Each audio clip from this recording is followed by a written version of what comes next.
Meanwhile, an advocate for good governance has noted the strides made in the Aquino administration's Tuwid na Daan. We'll have the full story from Haji Caaminio. At a first glance, you'll think she's just an ordinary rich woman living at the heart of Makati City. She is Loida Nicolas Luis, a woman from Sorsogon and now resides in New York City. She is a woman with advocacy, a woman of inspiration and courage.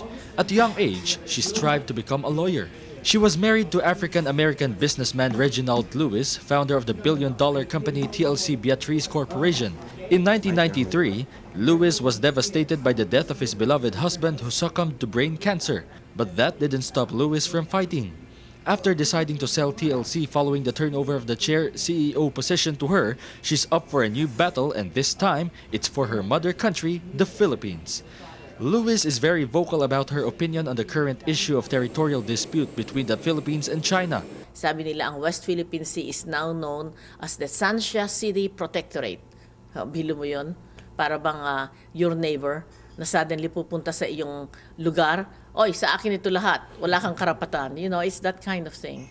And so, they have a great military strength. They have warships, they have submarines, they have jet plane, they have interballistic missiles. Philippines have zero. Meron lang tayong cutter na for our, for our watching our seashore. Two, ngayon dalawa na, pero second hand, binili natin sa United States. In other words, talong-talo tayo kung sakali man hardware, battleships ang pinag-uusapan. But on August 21, we have won over them. They may have warships, but we have warship. You know, war. Ibig sabihin, they may have warships. We have warships. Ibig sabihin, we are people of faith, and we believe that with God, everything is possible. She said there is a need to conduct movements such as prayer rallies, which they just did recently. And this coming August 21st, another prayer movement will be done in New York City. Lewis also believes that 30 years after the assassination of Senator Ninoy Aquino, the country's economical progress went up under his son's administration, President Noynoy Aquino, where the battle cry Tuwid na Daan is being emphasized. The President Noynoy Aquino, with his Matuwid na Daan, it's not perfect. Of course, it's not perfect. But by his insistence that we should have integrity, that the people around him do their job and do the best they can, the Philippines is rising up. And there was a prediction in 1984 that the Philippines will be a head nation.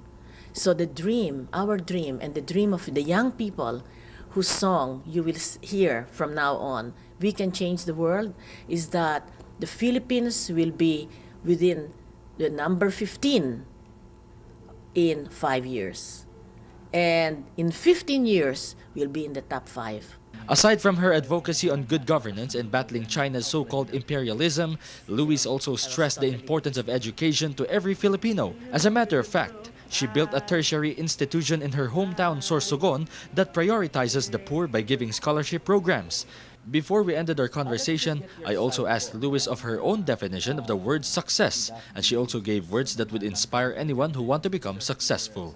Take a look at what happened the day before, and then anticipate what will happen during the day, and to make the resolve that you will try to be a better person than the day before.